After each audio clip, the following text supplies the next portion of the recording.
please hit that subscribe button. Hey everybody, better suited to win the Stanley Cup this season. If you are new to the channel, Washington Capitals, the Boston Bruins. Locked on and he scored! And we're live.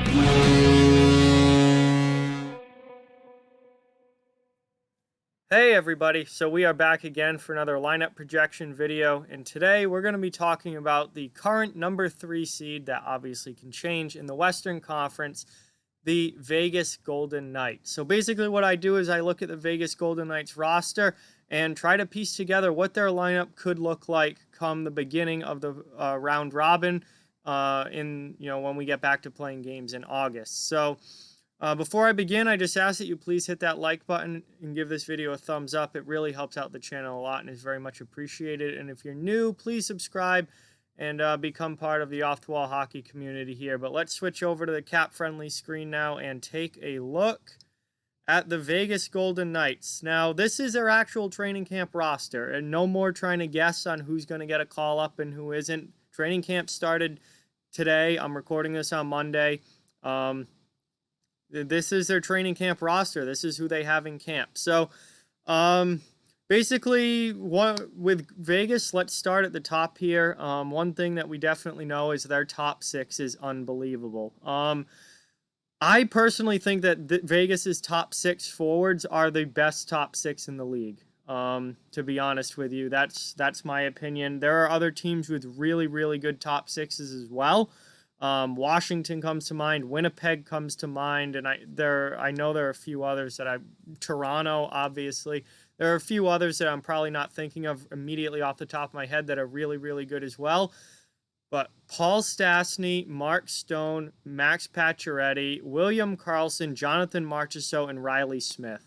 I don't think there is a more complete and offensively productive top 6 as this group. There may be individual lines that are better, but as far as a top 6 as a whole, a top 2 lines, I really don't think it gets any better than this. And these lines stay pretty consistent. Obviously, if things weren't going well, you could maybe switch the centers and put Karlsson with Stone and Pacioretty and Stastny with Marchessault and Smith. You could make slight adjustments if you needed to, but really for the most part, these are the lines, and they're going to stay with Stastny on that top line and Karlsson on that second line. Where Vegas really starts to have options is when you get into the bottom 6 here. So I have Nicolas Roy in the middle on the third line. He only played 28 games this year. He's a young player, but I really think he's probably going to slot in on that third line because it's not like they have a ton of other great options to put there. And then Alex Tuch will most certainly be on his right wing. That's a foregone conclusion. The left wing, that's a little more kind of, you could put Carrier there, or you could put Stevenson there. Those two are kind of interchangeable right there. You can move them if you need to. I'm going to say Stevenson starts there because Carrier is going to play on the fourth line with Ryan Reeves on the right side and Nick Cousins in the middle. And Reeves and Carrier have played together on the same line quite a bit. Particularly, I remember last year them playing a lot together, and that was kind of like your smash line. They were both very physical, both really like to hit. Get very involved physically, and I think having them on the same line really gives you that pound you into the boards fourth line, and I think that's a good fit. And then if you really want to switch things up, you could definitely maybe move Carrier up to the third line and put Stevenson on the fourth, but I think it's going to start at least like that. Then you have your extra players, Tomas Nosek, he's been an extra guy in and out of the lineup. And then you've got a bunch of guys that got call-ups, Keegan Colasar, Reed Duke, Patrick Brown, Peyton Krebs, Gage Quinney. These are all guys that got call-ups from the minors. Moving on to the defense and goaltending. Goaltending, pretty simple. Obviously, you've got Marc-Andre Fleury, who is your franchise goalie. You've got Robin Lehner there, who is another fantastic goaltender in case, if Fleury struggles at all, they can make the switch to Lehner just like that. So, great goalie tandem there. And then Oscar Danks will be your third goaltender in case, one of them happened to get hurt. And then defense pairs. Let's see. I would do that. I think Nate Schmidt and Brady McNabb are going to play together. I think that's been a pretty solid pair for Vegas, and that leaves Shea Theodore with the veteran Alec Martinez, which I think adding Alec Martinez at the deadline was a huge, huge move for the Vegas Golden Knights, because if you take Martinez out of this lineup, you're looking at Holden probably slotting over on the right side and playing third pair. What am I doing here? You're looking at White Cloud probably playing there, or Holden playing there, depending on who he plays with, and then Merrill in the lineup. Like, if you take Alec Martinez, like I just did, out of this lineup, that defense, you look at it and you start going, ooh, what? I don't know about that. But watch this. One move. You add Alec Martinez in there. Nick Holden can move to the left side if he needs to. Englund can move in. White Cloud can move in. All of a sudden, now you have depth. Now you have depth. You add Alec Martinez, rounds out your top four, which is now a legitimate top four. All of these guys are top four defensemen.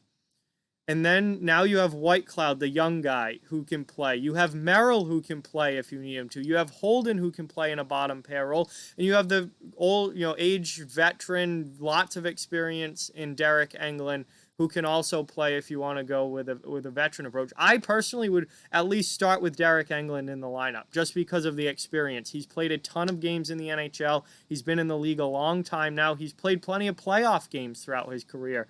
I would put Derek Englund in on that fourth or third pair, at least to start.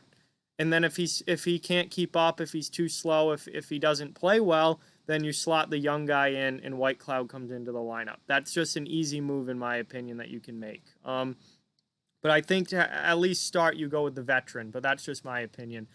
But overall, this Vegas team, I think, is very, very good. This is a team that I think is a little bit under the radar as far as Stanley Cup potential this year. I mean, you have Marc-Andre Fleury in goal.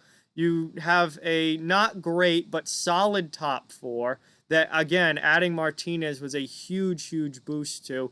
And then you have what I think is the best top six in all of hockey. So this is a team that could certainly make a run. They're a very, very good team without a doubt. And, they're a team that I think are going to be really, really interesting to watch in the playoffs to see how this team do, and what kind of run they can put together.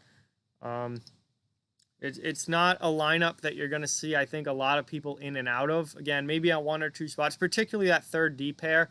I think that third D pair, they have a lot of options because they really have four players to fill two spots.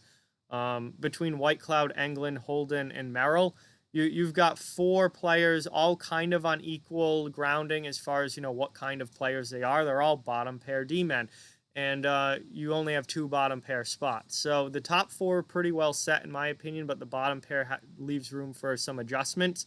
And again, with the forward group, I think the top six is very well set, but the bottom six leaves room for adjustments if need be. So I wouldn't expect a ton of changes with Vegas's lineup, but if things go bad in the round robin, and maybe if they lose all three games or something like that, then they might try and mix things up heading into whatever their first playoff series is. But again, I'm personally very high on Vegas. I think they're a very, very good team. I think they're a little bit underrated and just kind of not talked about as much as some of the other teams, particularly, teams like Colorado and St. Louis, who are getting a ton of attention.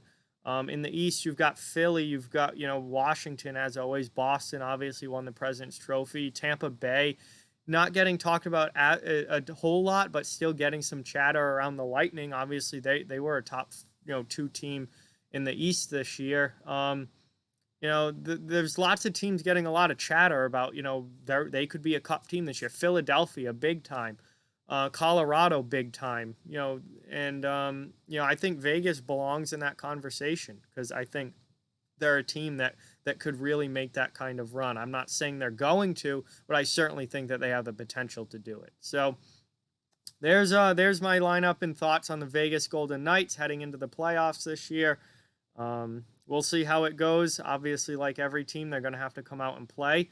But very, very good lineup there. Very, very good team, and definitely going to be a team to watch in the postseason, and a team that I think could make a pretty deep run. So With that, like, comment, share, subscribe, follow on social media. All those links are down in the description below. If you'd like to further support the channel, links to our Patreon, merchandise store, and donation link are down in the description as well. Keep spreading the word about this channel.